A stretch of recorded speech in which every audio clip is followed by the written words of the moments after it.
சங்கீதம் 102. கர்த்தாவே, என் விண்ணப்பத்தை கேளும், என் கூப்பிடுதல் உம்மிடத்தில் சேர்வதாக. என் ஆபத்து நாளிலே உமது முகத்தை எனக்கு மறையாதேயும், உமது செவியை என்னிடத்தில் சாயும்.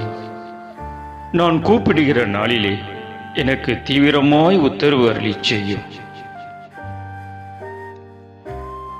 என் நாட்கள் புகையைப் போல் ஒழிந்தது, என் எலும்புகள் ஒரு கொல்லியைப் போல் எரியுண்டது.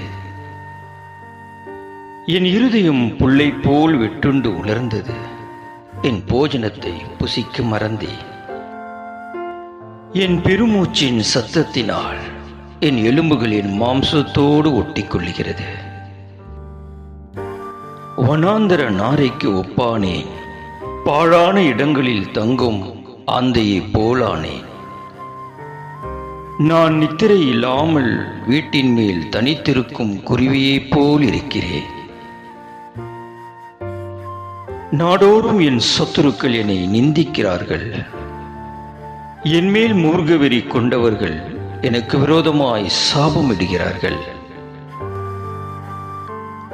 நீர் என்னை உயரத் தூக்கி தாழ தள்ளினீர், உமது சினத்திற்கும் கடும் கோபத்திற்கும் உள்ளானேன். ஆதலால் நான் சாம்பலை அப்பமாக புசித்து என் பானங்களை கண்ணீரோடே கலக்கிறேன். என் நாட்கள் சாய்ந்து போகிற நிழலைப் போல் இருக்கிறது, புல்லைப் போல் உலர்ந்து போகிறேன். கர்த்தராகிய நீரோ என்றென்றைக்கும் இருக்கிறீர். உம்முடைய பேர் பிரஸ்தாபம் தலைமுறை தலைமுறையாக நிற்கும். தேவரீர், எழுந்தருளி சீயோனுக்கு இறங்குவீர்.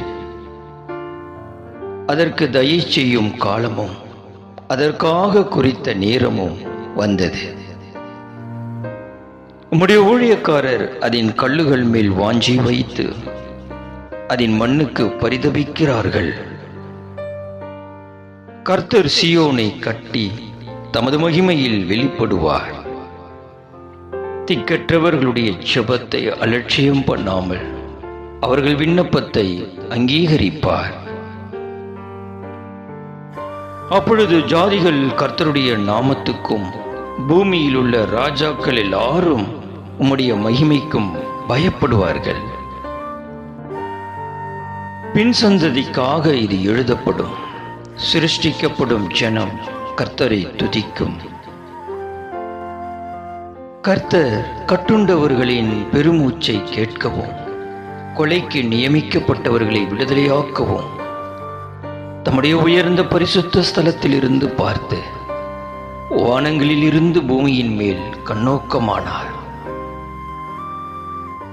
கர்த்தருக்கு ஆராதனை செய்ய ஜனங்களும் ராஜ்யங்களும் ஏகமாய் கூடிக்கொள்ளுகையில் சீயோனில் கர்த்தருடைய நாமத்தையும் எருசலேமில் அவருடைய துதியையும் பிரஸ்தாபப்படுத்துவார்கள்.